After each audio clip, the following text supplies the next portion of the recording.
I get a lot of mail.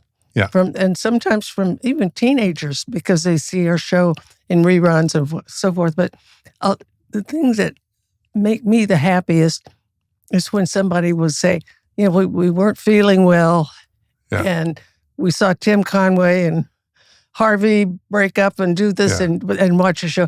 And like that's one of the few times I saw my mother laugh or my grandmother or whatever. And that just, you never know. You don't. Ripples. Absolutely. Yeah. I think I also told you this once, that I grew up without a TV. I didn't have a television. My family didn't have a TV until Cheers came on. And then they decided, well, we'll get a TV. But they put this religious tapestry over it when they weren't watching Cheers. So, oh, my goodness. I don't know. So I missed growing up with you, but I obviously caught up over the years. And I've just spent the last 48 hours, because Mary's not in town. First off, I didn't see Palm Royale until 48 hours ago, and I binged it. Oh, the first season? Yes. Oh. It is amazing. Wait till you see the second. I can't wait. Yeah, it's premiering this month. Yeah. On the 15th. It's wild. It's absolutely off the wall. There's a lot of music and production numbers and surprises, lots of secrets, and finally I get to talk. Well, you came out a little bit in the last couple of 2 or 3 episodes. Right. And because I was talking to you, I went back and spent a day watching Carol Burnett's show from like your first episode, which was such a hoot, because there you were, a little girl. You were a little girl. How old were you? 34. No, you weren't. I was 34 when we started. Yeah. Wow. You looked 1967. That's amazing. Yeah. That's amazing. So I binged like hours of it. So did you see the full hours with the music and everything? Not all of them, but yes, I did. Yeah. I did. Oh, yeah. No, the guests you had, Jim Neighbors for your first one. Jim always was the first one on all 11 seasons. And we would have, I grew up with my grandmother. We didn't have a television. Of course, there wasn't television when I was a kid. But we would go to the movies in the 40s. And so my favorites were Betty Grable and Mickey Rooney and Judy Garland and all of that. And later on, then to have my own show, Betty Grable was one of my first guests. I read that. Betty Grable and Bing Crosby and people that my grandmother and I used to see in the movies. Yeah. It's like dreams come true. I never knew I was ever going to be a performer. Yeah. Had no idea. I wanted to be a journalist. Oh, no, I didn't read that. Yeah. I didn't catch that. Yeah, I was editor of my junior high school paper in Hollywood High. And I went to UCLA because I wanted to major in journalism. And so I got there, and there was no major in journalism at UCLA. So I could take a course in journalism and join the school paper, which I did. So I looked through the catalog, and there was a major called Theater Arts English. And then there was Theater Arts Film, Theater Arts Theater, Theater Arts Design. So I saw Theater Arts English. Well, I could take the playwriting courses because I wanted to write. Right. Well, I didn't know that as a freshman, whether you wanted to write or you wanted to be a director or you wanted to design costume, you had to take an acting course. I was terrified. What? And I came in late, so other people had paired off, and I was the odd one.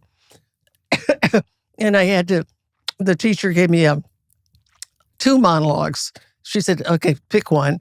One was from The Country Girl, a play. Yes. And another from a play called The Mad Woman of Chaillot. And so I picked the Mad Woman one because it was shorter. So I remember we got up and we had to do our scenes, and I was the last one. And the other kids were great. I mean, they were crying and they could do all this. Wow. I got up and I went, this is a monologue from The Mad Woman of Chaillot. had no idea. It didn't even occur to me to read it, to know what I was doing. She gave me a D-. She said, the only reason you're not getting an F is because you memorized it. So then, I don't know, the next, we had to do some more scenes.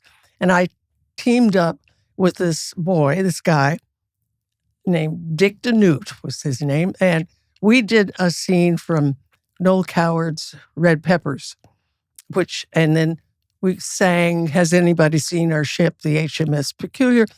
It was seeing all those Betty Grable movies. Yes. I thought, well, okay, I'll be Betty Grable with a Cockney accent. And I did it, and I got an A. And then I had another scene that I did later where I played a hillbilly woman. And I just had a couple of lines, but when I entered, and I remember I said, I'm back. And everybody laughed. And I thought, ooh, I think I like this. Yeah. And it was all an accident. Had there been a school of major in journalism, I wouldn't be sitting here talking to you like this now. Yeah.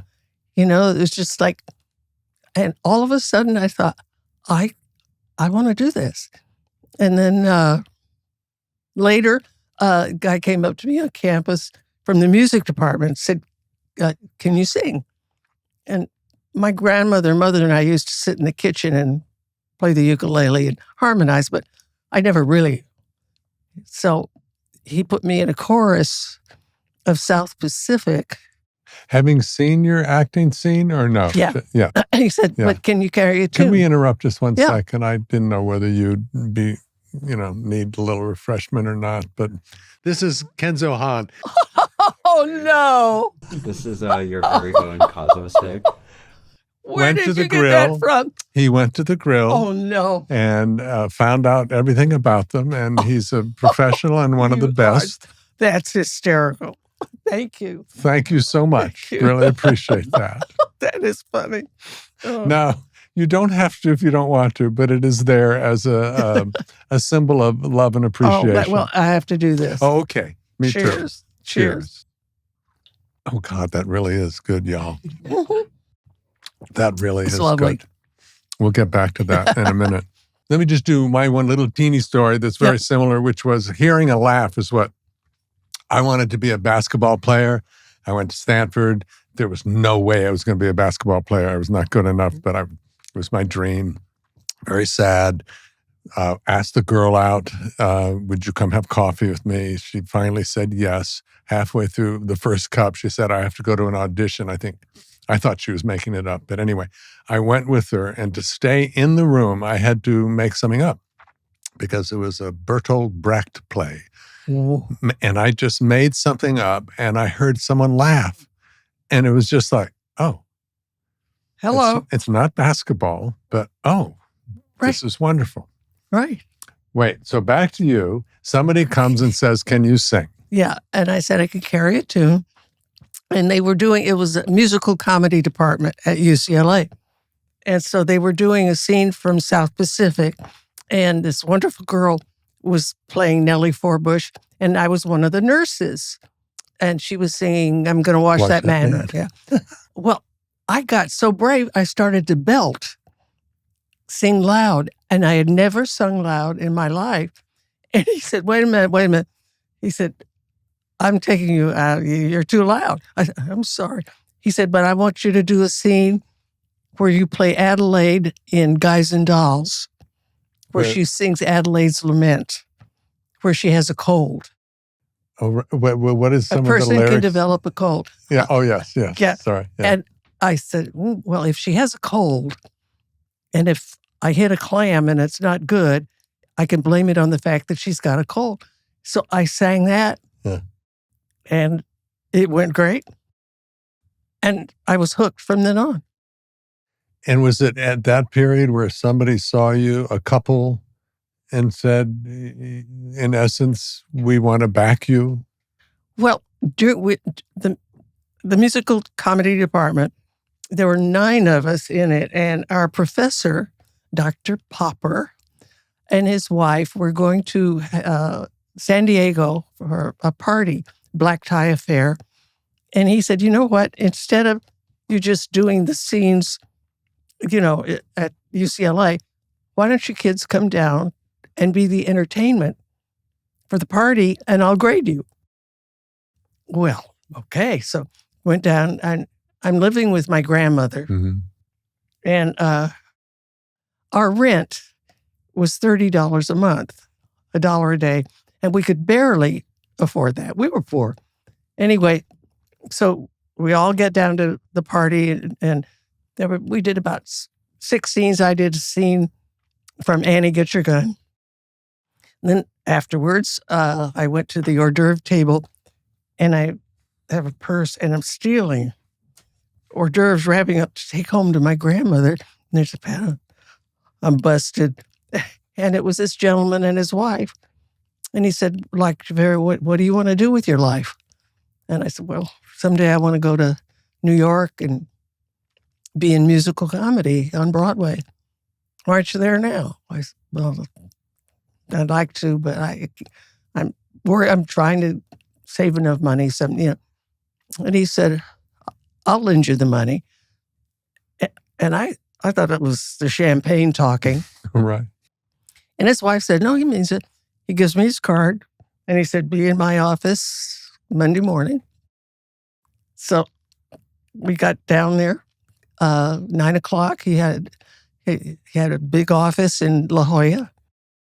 And went in and he said, I'm going to lend you $1,000. Now, our rent, $30 $1,000 would be like $1 million today. Yeah.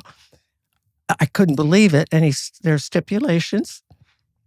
You must use this money to go to New York. You must, if you're successful, pay me back 5 years. In 5 years, no interest. You must never reveal my name. Oh, wow. And if you are successful, you must promise to help others out. What an interesting man. Yep. And I came home, and I showed my grandmother all this money. I thought she was going to have a heart attack. And she said, well, you can't go to New York. We can use that money. But I said, Nanny, that was one of the stipulations. I have to go to New York. And so I did. I was really stupid, Ted. I mean, I was so naive. I was 20, 21. I get on the plane. I have no idea where I'm going to stay when I get to New York. It was like Mickey and Judy. Okay. My father has a barn. and all of a sudden I'll land and I'll get a part in a Broadway show. Yeah. So on the plane, I was reading The New Yorker and there was an ad for the Algonquin Hotel. Oh, wow. And I thought, oh, wow, well, maybe I had a little money left over from having to buy the tickets, having to buy a suitcase and stuff. So I had about maybe $400 left out of the $1,000. And I checked into the Algonquin and the guy said, that'll be $9.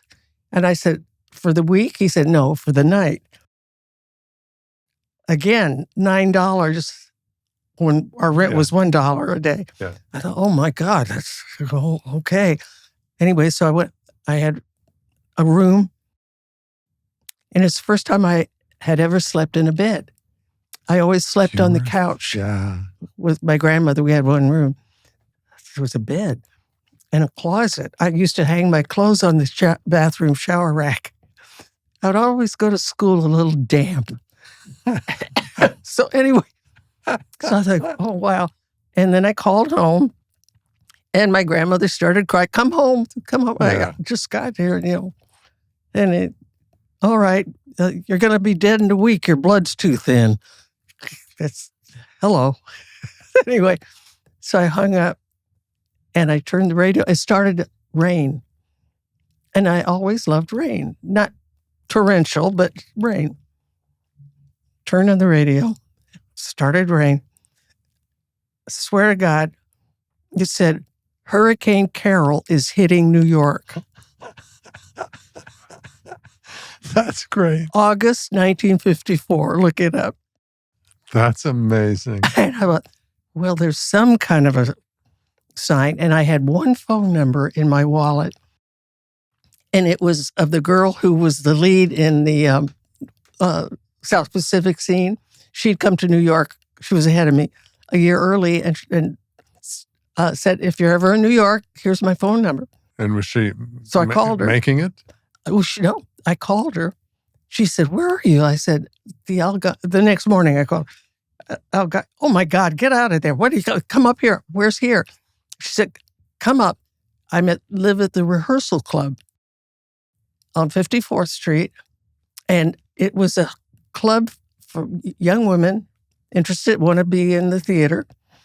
Very much on the up and up. It had a house mother and rules and all of that. Kind of Katharine Hepburn, the movie. That's what it was about. Oh, it was. The rehearsal club. Then they called it Spotlight at the theater, I think. But the movie was based on the rehearsal club, which had been there forever. And there were about 25 women, young women.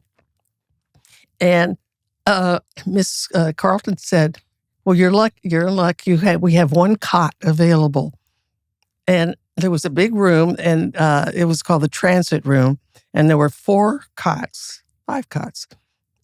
Each had a dresser and one closet, one bathroom, 5 women. And so that was and $18 a week, room and board. Pretty good. Well, some Not very as good as your rich grandma's, ladies in New York sponsored it, which is why the rent was so low. And that saved my life. 54th, you said? 54th, between 5th and 6th. Oh, so really safe for you all. Oh, yeah. And the rules were no men allowed above the parlor. And you can't stay out all night. You have to follow and you have to be actively pursuing what you want. You can have a part-time job to help pay the rent, but you have to prove you're making the rounds, trying to get auditions. It was many years, not many, but years later. But it sounds so familiar. How did you wake up the next morning and look for a job? Not a job, but a part. Well, there was a newspaper called Show Business, and it would say when there would be a cattle call, right, or something. And you can't get into anything unless you have an agent, and you can't get an agent unless you're in something. It's catch-22. But so with one of the girls who was one of my roommates, we took a part-time job checking hats at a ladies' tea room, Susan Palmer's tea room. And she would work 3 days a week. I would work 3. And we shared our tips. So we each averaged about $30 a week. So it was part-time. So then I could look for it. Right. So finally, I got in to see an agent. And I showed him my scrapbook of UCLA rave reviews, like he's going to care. And he said, oh, let me know you when you're in something. I went, how do I get into it? And he said, go put on your own show. He did. Wise. Went back to the club. I called a meeting of all the girls. It's by Mickey Rooney and Judy Garland. I said, girls, we're going to put on a show. And we're going to call it the Rehearsal Club Review. And everybody's going to do their thing. And we're going to invite every agent, producer, director in town. We wrote it. We presented the first act to the rich ladies who sponsored the club. And they gave us $200 to rent the Carl Fisher Concert Hall, 2 nights. We sent out penny postcards to every agent producer saying, you're always saying, let us know when you're in something. Well, we're in something, and this penny postcard is your ticket. Come and see us.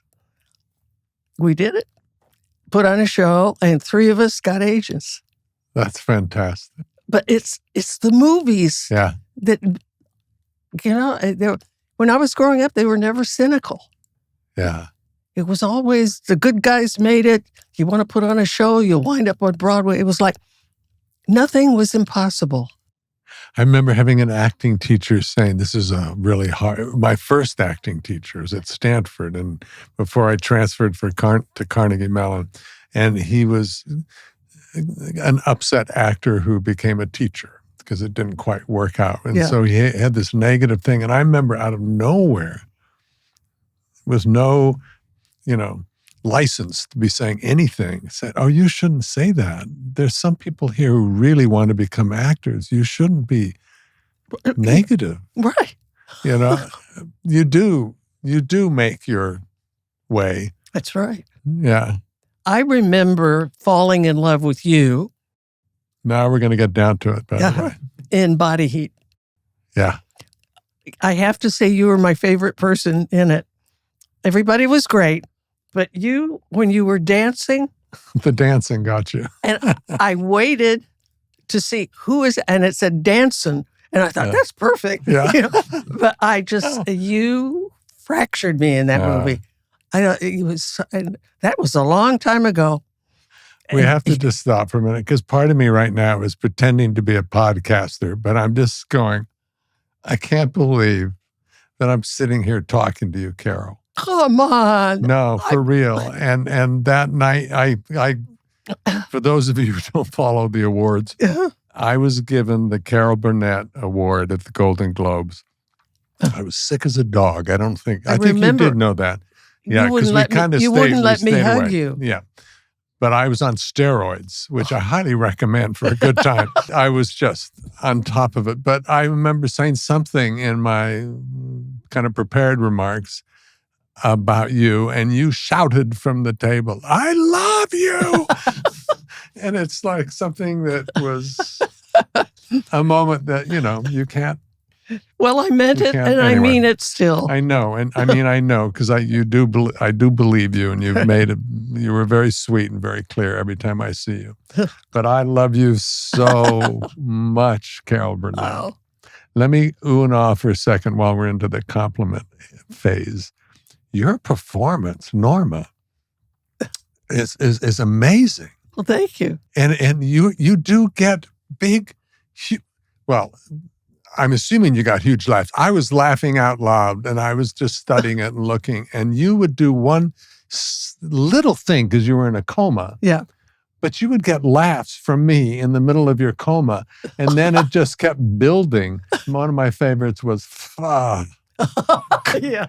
With the K sound. Exactly. Slightly delayed. But you're really wonderful actor. Oh, thank you. Really, really good. Because I had also binged Carol Burnett show, which is, nothing's sacred. You can be as big as you want. It's very funny. It can be broad. It can be funny. It can be moving and all of that. And then watched you in this, and it was like, wow, I'm glad you were nominated. I'm sorry you didn't win, but that must be a hoot.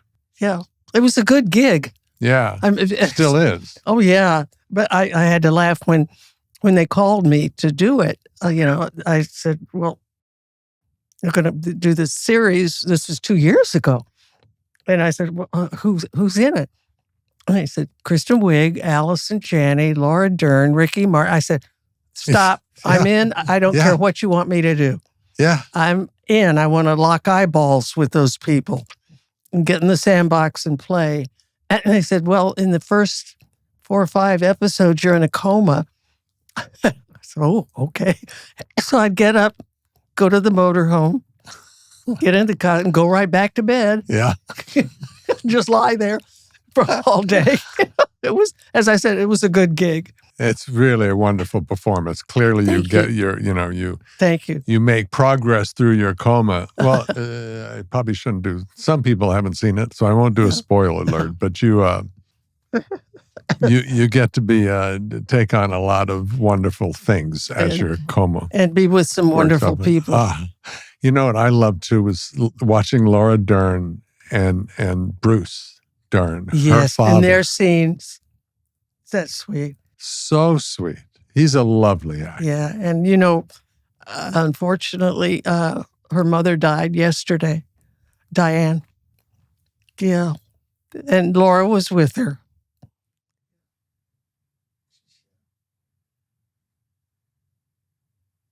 I didn't know that. Yeah. Well, we had dinner with them a couple of months ago with Laura and Diane. Such fun. And Laura is one of the sweetest human beings on the face of this earth.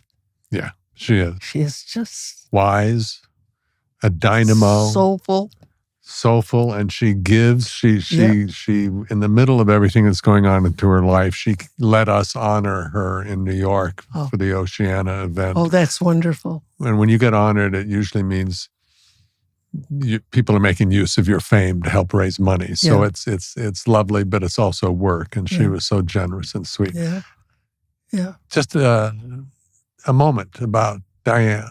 Yeah. Wonderful actor. I think 2 or 3 times she was nominated. Yes. Yeah. What a character. Yeah. Too. And funny. Yep. Yeah. Intentional and unintentional. Yeah.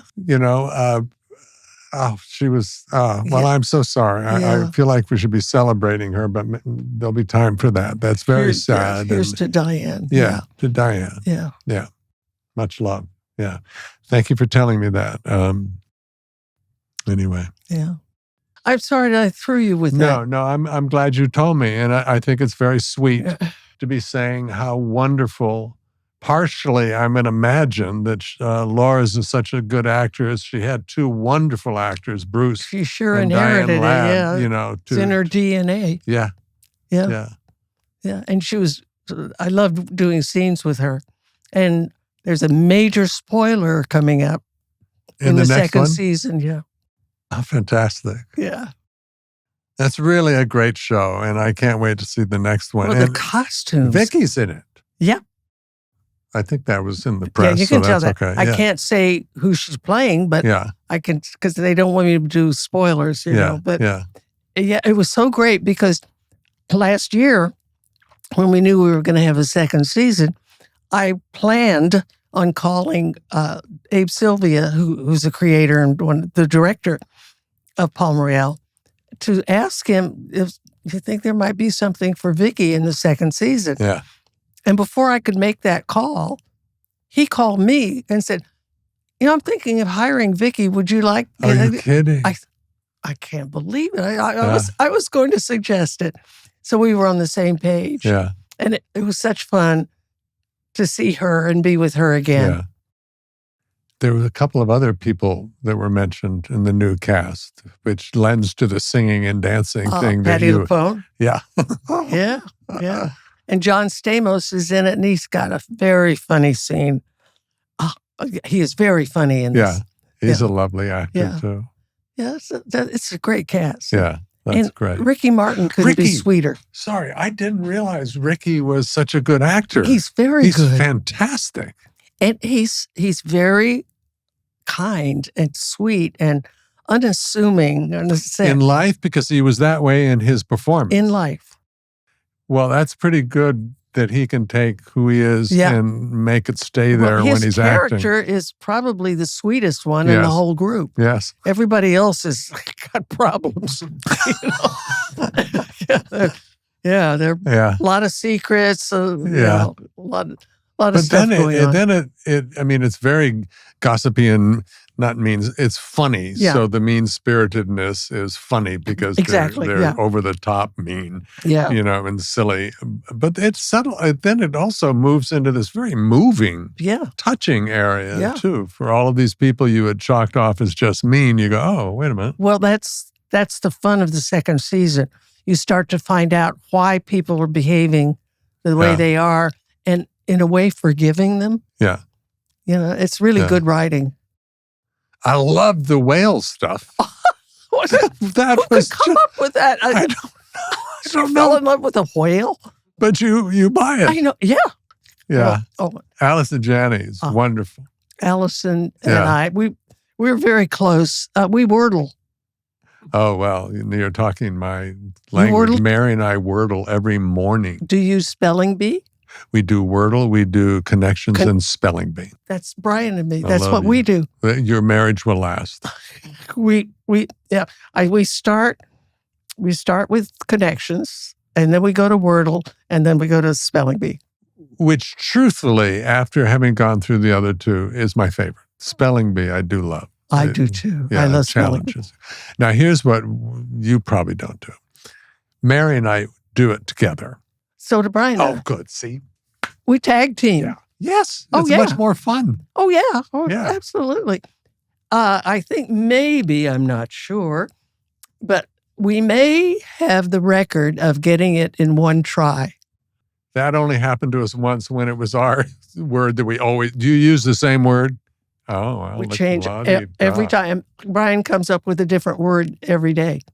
Okay, So we'll try it. But we got, and it's an accident, you know Yeah, that. It's an accident. We got audio, bacon, clown. Oh, wait, these were all first tries? Uh-huh. Audio, bacon, clown, crown, stash, towel, and talon. I don't want to be divisive in your marriage, but should you check to see whether Brian has a connection with the New York Times back in New York? There is no way you can cheat with that. It's a total luck and accident, because that doesn't take brains. It's just luck. Yeah. What takes brains is once you get a word and then you get it in two. That's good. 2 or 3. Mary does, I can logic my way through it sometimes. Uh-huh. Mary has one of these leap that's intuitive. It's not always there. She doesn't claim it all the time, but it'll be in the second try, and it'll be so far from what the letters look like it should be. Yeah. And she'll go, oh, I think it's that. Yeah. She does that a lot. Yeah. Do people have any idea what we're talking about? Oh, good. Yeah. Well, then Brian goes on to do the I didn't mean crossword to puzzles. malign him. I believe. No. The reason we got stash, for instance, is my mother had a parakeet, and my kid sister had the parakeet and wanted to name it Tweety. And my mother said, oh, for goodness sakes, every parakeet in the world is named Tweety. Let's call him Stash. So I was telling that to Brian that morning. I said, he said, okay, let's put in Stash. Oh my God. That was That's the word. great. So it's like, woo. Yeah. You have some woo-woo-woo in you, don't you? Yeah. Yeah, you do. So does Mary. Oh. I believe in woo-woo-woo. But I think my brain's a little too slow or literal, but she's full. I love that you described that you and Carrie, your daughter, found out that you both, later in life, found out that you both have experienced leaving your bodies when you were around the same age, 12 or 13. Yeah. Mary too? No, Mary, actually, I talked about this with her last night. I had one that was genuine. What happened? I was announcing that my friend, who was an environmental lawyer, Bobby Solnick, and how old were you? 39. Oh, so you were an adult. Yeah. And we were announcing in Washington, D.C. at the Capitol in one of those wood paneled, looks like the most important kind of press room you could ever be in. And all of the California congressmen and senators were standing behind me, very sweetly supporting, because people weren't talking about oceans back then that much. This was in mid-'80s. And I was giving my "this is what we're going to do" speech. I was reading it, and whoop, I was literally 20, 30 feet above. It was a huge room, And looking down, saw myself reading. And it was probably a count of 3. And then I went, oh, for God's sake, you're reading. You better. But I was unmistakably one of those things where my brain goes, some part of you knew this was going to be an important part of your life, because it's what I've done for the rest of my life from that moment on. And take note, because it's an important moment. But I loved reading that. What I did as a kid, I would lock myself that we had a little dressing room off of the main living room, my grandmother, and I would sit there and I would just look into my eyes, just focus and focus and focus, and I would go up here and look down, and then I got scared, and as soon as I got scared, I would say, what is this about? What is this about? As soon as I did that, it would come back. Yeah. And I could do that. And then I stopped doing it. I can't do it anymore. So this was Was the first time accidental you discovered it? Yeah. I was just kind of staring, and all of a sudden I just left. Yeah. Left, but saw yourself. Saw myself. Yeah. It was over my right shoulder. And then you could recreate that. That's amazing. Yeah. If ever I wanted to, I could lock myself in, and then I'd go, here we go. And wow. And then I got scared that maybe someday I would be able to not come back, pop out down into myself. How did you discover that you and Carrie both had that? She came to me at 12 when it was happening. And she said, I think she might have been a year or two younger. And she said, Mom, something really weird happened. And I, what? And she said, I left my body and I could see myself. Don't worry. It happens. Yeah. There's a lot of weird stuff that. I mean, I think we say, my 2 cents is we sometimes say weird stuff because it feels like you don't want, it's because it's real. From my point of view, it's real. Somebody might listen to what they're talking about. You're crazy. But that's all right. You don't have to believe it out there. But, and Mary and I have had many, mostly around Mary, because she's very much open and in touch and all of that. But you had an experience after Carrie passed away, and you were wondering whether or not, do I have the courage or the whatever to continue with the play you both wrote? Right. And you were in Chicago. Yeah. And... Well, I said a prayer on the plane. Oh, right. Going to Chicago for the tryouts of our play called Hollywood Arms, and Brian was with me. And I just said, Carrie, I don't know if I can finish this play without you. Please give me a sign. Let me know you're with me. So we land, go to the hotel, and go in. And on the coffee table, there's this huge array of birds of paradise. And I looked at the card, and it was from our director, Hal Prince, who's in the hotel. And he said, can't wait to start rehearsals tomorrow. Welcome to Chicago. Love, Hal. So I picked up and I called him. I said, how did you know about the birds of paradise? He said, what do you mean? I just called down and said, send up something exotic or whatever. Mm-hmm. I said, birds of paradise were Carrie's favorite flower, and she had one tattooed on her shoulder. Yeah, I love that. A bird of paradise. So then the next night, Brian and Hal and I went out to dinner in Chicago, and the maitre d' brought a bottle of champagne over, complimentary, and on the label, one of the names on the label was Louise, and that was my mother's name and Carrie's middle name. Yeah. Oh, okay, she's with me. It really, it opened me up. Yeah. Okay, something's Did you? there. I don't mean. I firmly believe in that, and I've experienced. We're having a James Van Praagh. I don't know if you know who he is. He's written several. He's a medium. Oh. And he's written several books called "Talking to Heaven," I think, or something like that. And Mary and I were in a film about him, based loosely on him. So we were around him a lot and everything. But no, too many things happened that would make it'd be too hard to explain. It'd be too hard to be literal. Nobody else knew but you. Yes. Right. Yes, and there was. Yes, I won't go into it right now, but there were things where Mary, because you don't know, we don't know. Of course not. And that's what faith is, or or being curious.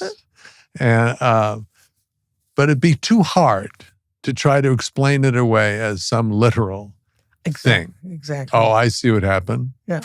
Go for it. Well, I'm happy for it to be whatever. This medium called me when we got to New York to open the play, and he said, your daughter has gotten in touch with me and wants me to give you some messages. And he said, can I come and visit? And he said, I'm not charging. I just want to impart all of this to you, and please don't say who I am. And we got there. I think he asked for something of mine to hold. And he said, Carrie wants you to know that she's fine. And I go, yeah, you can say that about anything. And so then he said, I'm going to ask things that only you would know so that you know that I am in touch with her. So he said, she had a dog. It's the initial P. And I'm thinking way back when we were little, we had a dog named Phoebe, which would begin with a P. And I said, well, Phoebe? And he said, no. And then it dawned on me, she had a Great Dane she named Pee-wee. Now, I couldn't even remember that. Right. And he came up with that, which is, he said, that's only because I want you to know she is in touch with me. Right. And there were a couple of other things too. She said that the set of Hollywood Arms, she said they've moved the set from when it was before, she said from stage right to stage left. There was a bed, pull down bed. And absolutely correct. Yeah. Why? I don't know why. But I love it. I do too. And I'm okay with whatever belief systems are out there. I'm fine. I'm not, because it's not like it changes my job every day, which is to wake up and be kind and nurturing and full of love and joy. Yeah. That's my job. And knowing that or experiencing that doesn't change that. So I'm wonderfully curious, and I can't, part of me can't wait. Yeah. Part of me can't. Part of me can. Part of me can wait. But nevertheless, it's anyway. I'm so glad that we had this time together. Yes. You're not free yet. Oh, no. I have a few more questions. First off, Brian, I've watched you 2 or 3 evenings or been out with you, and I love your relationship. It feels very nurturing and kind totally and is, together. And do you mind just saying, how was that? Where was that? How did that happen? Who met? Who made the first move? Well, he's a musician. I know. And so we were doing a show 32 years ago in Long Beach. And he was a contractor for the orchestra. Which means he puts them together. Yeah. And that's how we met. And just got go friendly. Back just as we got friendly. Yeah. That's great. So and that was it. From that moment on, you guys were together. Yeah. How wonderful. That's fantastic. Yeah. What else do I want to ask you? I don't want to let you go. Let me stall by having a sip. That is awfully good. Did you recognize it as yours? Of course. It's the color. Interesting. It's kind of a little darker than bubblegum pink. Yeah. I don't have to keep you here longer. No. I am so grateful to be talking to you. Well, honey, I'm grateful you asked me. I do have one that Mary was asking. What is fame like now for you? Because people recognize you everywhere. Is it still an opportunity to give something to that person? Of course. Or is it, of course, I'm very fortunate because to be as old as I am, I didn't have all the problems that somebody like, God bless her, Jennifer Aniston and these, with the paparazzi where they have to have security and all of this. We were okay, when I was doing my show. And I always remembered, well, I can tell this story. I was a big fan of the movies. My grandmother and I, we lived a block north of Hollywood Boulevard. And when there would be a premiere with the Grauman's Chinese or Pantages or the Egyptian, we would traipse down there and hang over the ropes to watch all the movie stars coming and going, And aside from Betty Grable, Linda Darnell, now a lot of people may not remember her, but I adored her. She was so beautiful. And she was from Texas, and I was born in Texas. And so in fact, I think I wrote to 20th Century Fox and got a picture of her. And so this one time, we're hanging over the ropes at a premiere, and she got out of her limo and is walking because, Nanny, I'm 9 years old. Nanny, it's Linda Tarnas. My grandmother grabs her by the arm. Linda! Nanny took no prisoners. Linda, give this little girl your autograph. She loves you. Just give her your autograph.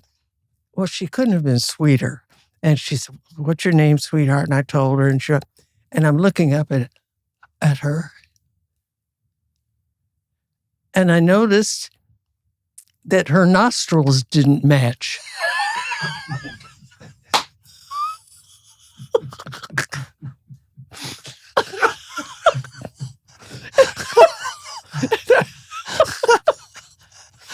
It was just a little millimeter off.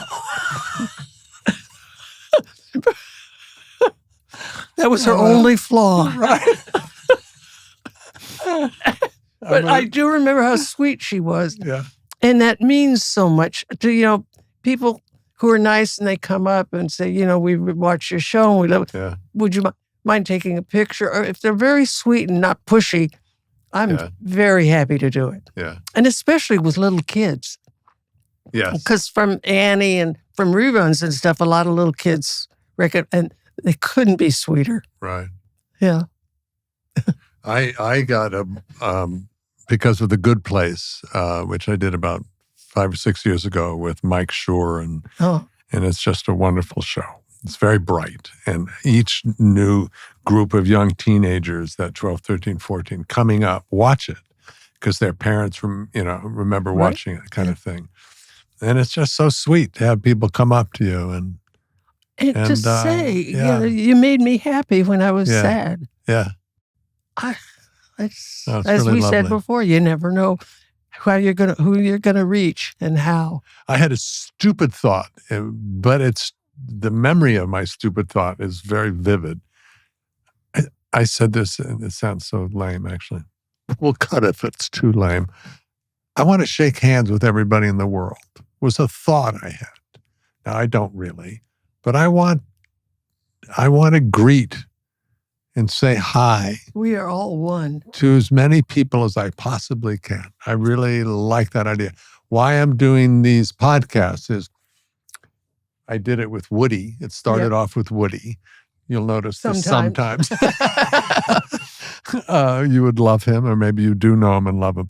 But he does this naturally in life. He has people, and he just has massive amount of friends, real friends. Wonderful. I don't, because for some reason, it's good. It's not a bad thing. I want to go home to Mary as fast as I can because that's where my joy is. Oh. And so I love my relationships at work while we're working, but then, do you want to go have a beer? No. Gotcha, yeah. Yeah. So this allows me to sit. I'd be too nervous or silly or shy or full of false humility to cross the room, although I did once cross the room, some green room we were all waiting in. And I remember getting down, you were sitting down, so I got down on my knees to say hi to you. And that's a vivid memory I have of you. But I wouldn't do this, talk to you for an hour. But now we have a format, and I've absolutely loved it. I love being with you, honey. Yeah. Yeah. Lovely. Love you too.